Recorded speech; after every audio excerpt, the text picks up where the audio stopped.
If you find that your heating's coming on when only your hot water should be cooling, the likely issue is one of these diverter valves.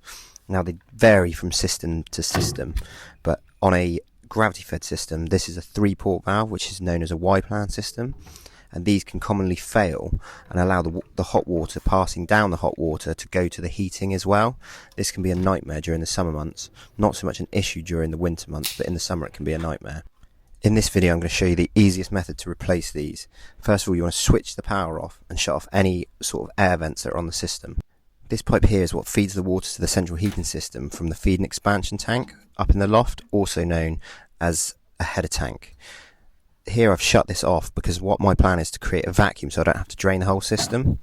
Now I've located the header tank in the loft here, feed and expansion tank, and my plan is always to create a vacuum to prevent me having to drain down that entire system or down to the level where I'm working.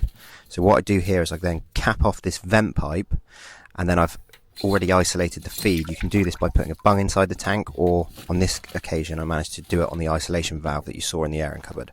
This then creates a vacuum, prevents me having to drain this whole system down a lot easier. I've got this new ratchet style spanner here, a Nerad one that I was going to use for the first time. I want to take the pressure off the system here, so I've got my folding bucket, which is great. As you can see, it gets into these tight positions. So then I wanted to crack these nuts to release any pressure. There's always a bit of water there, even though I've created this vacuum on the system, there's always going to be something there. So you gently undo these nuts. The vacuums don't always seal perfectly, but generally if you get good seal on the cap and on the feed into the system, then you should be good enough to work on it, rather than water continually running. So here you just want to be careful and gently ease these pipes apart. Once you see that the water's stopped enough, you can normally then swap the valves over quite quickly. Please hit the like and subscribe buttons if you find my videos helpful. As you can see here, the new ratchet spanner's getting in use. It's a bit fiddly, but soon get used to it. Quite handy for these tight spots really.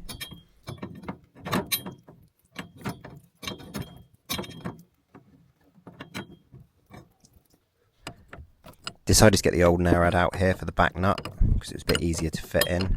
This spanner can't be beat in my opinion because it's just so handy and gets in tight spots with a nice bit of leverage as well.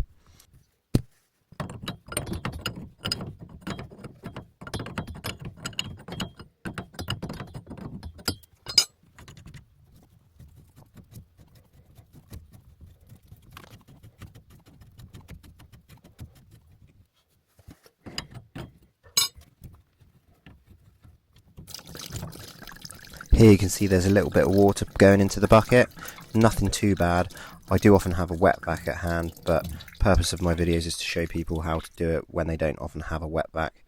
Now this little tip's quite handy, shutting off the pump valves to prevent more water from coming, because these pump valves are generally around the sort of same area as the 3-port valve. So I just shut the bottom one off here. As you can see, you've got the A and B ports. The B port goes to the hot water and the A port goes down to the central heating. It's critical that you get the valve the right way around, otherwise it won't work correctly. As you can see here, there's still a bit of water coming, nothing too major, easy enough to swap the valves in. Sometimes I like to put a bit of jointing compound on the olives first, but when the water's still running and the bucket's filling up quite quickly, I just like to get the valve on and then minimal water going into the bucket. I use this in many of my videos, the jet lube jointing compound, brilliant stuff, just a smear of it on the olives, take up any imperfection. I use it on old olives and new olives. The nuts on these 3-way valves are all the same, so they're actually a fine threaded valve, not a BSP thread, so you don't really need to change the nuts. I never do, unless there's a real imperfection in the pipe or something. I wouldn't change the nuts or olives, I'd use the same ones.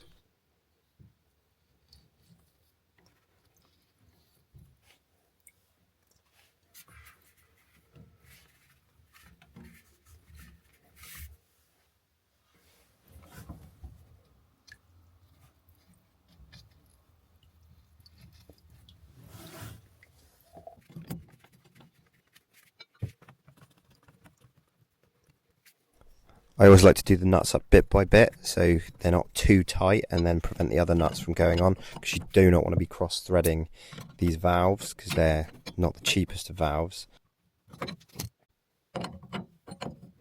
Once you're happy that the nuts are all on the threads, then you can start tightening them all up.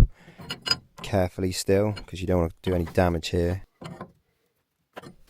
Let me know in the comments if you're confident enough to try something like this, or if you'd leave it to the professionals.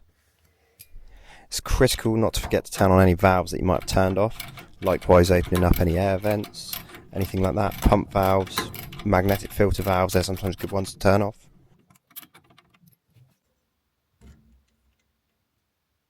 It's always best to take the cap off the vent first, and then do the bung either in the tank or the isolation valve like I did. I seem to have misplaced the part of the video where I actually turned the isolation valve back on, but I did. This was on a 5-way connector block, so I just clipped the head back on. Quite often it can be the head that's at fault, but this head was replaced 6 months prior. I know, as I did this.